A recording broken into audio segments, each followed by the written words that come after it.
Good, good, good, good evening, good evening, and here we are. Let me try to put on here some light, if you don't mind. It's a little bit dark. It's a little bit, And here we are. A bit of light. Here we are in that sense. And I wanted to come back because last week, I made a video on Mr. Trump. I made a video, and about his nasty character. So I didn't want to give the impression to anyone that I was supporting the Democratic camp.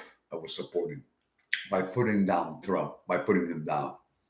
I mean, to me, politics is a nasty business. It's a corrupt business, a dishonest business. I'm going to say it straightforward. And to me, like to many people, there is no difference. Even though I don't live in the States, I still think that I have a right to express an opinion, okay? And for me, between the Democrats and the Republicans, there's really no difference. There's the illusion. There's the illusion of a difference. I don't buy into that. I think both parties are corrupt, and both parties have been bought by the elite and the financial people, and also the Christian right, whatever, in a sense, plays a big part. I've started to play a big part in American politics in that way. So if I can pause for a moment on Trump, I mean, not Trump. I'm sorry. I wanted to speak about Biden. Biden wants to pass himself off as a saint, but he's far from a saint. Really, he's very far from a saint. I mean, he's involved. He pushed. Let's look at it. He pushed for total involvement in the Ukraine war, and not total involvement. We'll have to say that the U.S. is the main culprit for what has taken place in the Ukraine, between the Ukraine and Russia. It's the U.S. that has created and sustained this conflict or whatever. Let's place the blame where the blame lies, okay? So Biden is no peace-loving individual or whatever. And to prove this, we have to look at his involvement with Israel. And this is not only Biden that's been involved with Israel. I mean, all administrations since time immemorial have bowed to the Zionists, have allowed the Zionists to infiltrate, I call it to infiltrate American politics. They've allowed the Zionists to infiltrate. So, Biden, again, I repeat, he's no saint or whatever in that sense, He presents himself, as clever, shrewd politicians do, in a very good light.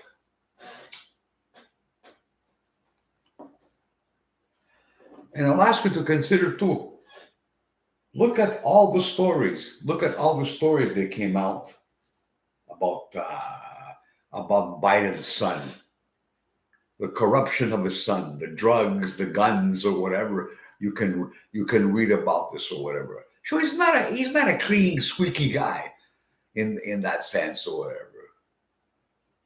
So what am I trying to say or whatever?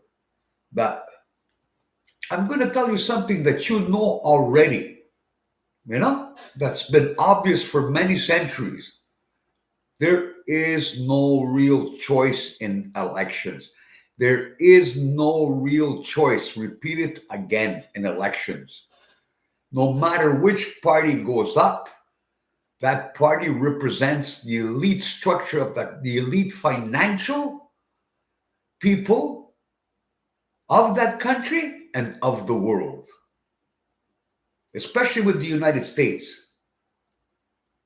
The United States is a satellite nation. I call it a satellite nation that spins around all over the world, and it spreads its influence in many corners of the world, okay?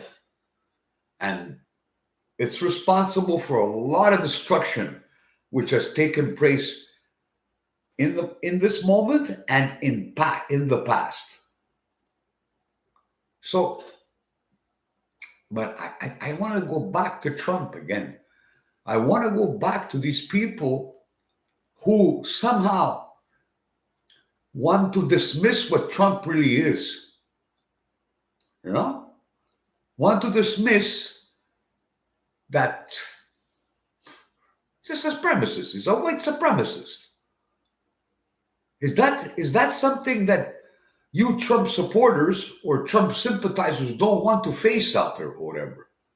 And am I saying in saying this that there are no white supremacists in the Democratic leadership? No, they exist there too. Okay, maybe they're more hidden. They don't make a big show because with Trump, everything is a show. It's a reality show. Seriously. Trump is a movie. It's a reality show. It's a staged reality show. All politics is a staged reality show. I'm not saying only Trump is a staged reality show. All politics is a reality show. A carefully scripted reality show. This is why they pay so many people in the campaign or whatever. And in this reality show, what people don't forget, and all these sympathizers on the ground, okay? Did not Trump say at one point in his electoral campaign, I believe it was the first time around, did he not say that all Mexicans are drug addicts, are rapists? I don't know what other words, I forget, that he called them or whatever that way. So what does that sound to you? Does that sound to you like a refined man? An open man or whatever? No, that is a white supremacist. Let's say it. Oh, people are going to be shocked now and say, oh, no. That's not what he meant, you know. Oh, we're going to hear so many excuses now. So many rationalizations for what he said. There's no rationalizations for what he said. He came out and said what is in the mind of a lot of Americans. I'm not saying all Americans, again, please, or whatever, but a good chunk of the population still believes, want me to say it? Still believes that slavery should have never ended. Or you're going to say, how can you say that? How can you say that? People, open your eyes. Open your eyes. Look around you. Look around you in the world, not only in the US. Look around you in Canada or whatever, in our province here in Quebec or whatever. And to see the racism, that's the fabric and the structure of our society. You know? And to me, I tell you the truth, it makes me sick, makes me thoroughly sick when I see a chunk of the population which supports this rhetoric or whatever. There is no defense, I repeat again, there's no defense for that or whatever in that way. But unfortunately, the Christian right, Christian fundamentalism, as I said in the beginning, has infiltrated American politics. And it is a powerful force in American politics or whatever. And, you know, I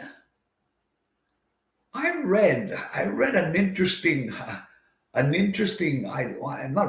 was listening to an interesting little video last week or whatever about this commentator who was comparing who was comparing Trump to a Christian fundamentalist preacher.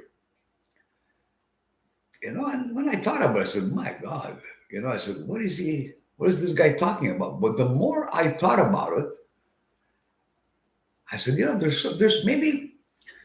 some truth to that. He's borrowed something in the way he speaks, in his manner.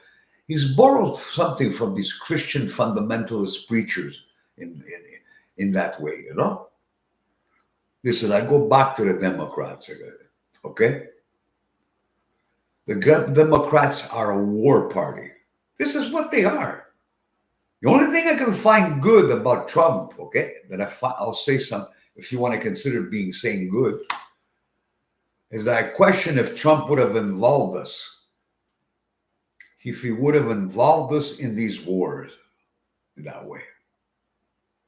If he would have spent billions upon billions of dollars of taxpayers' money to perpetrate destruction.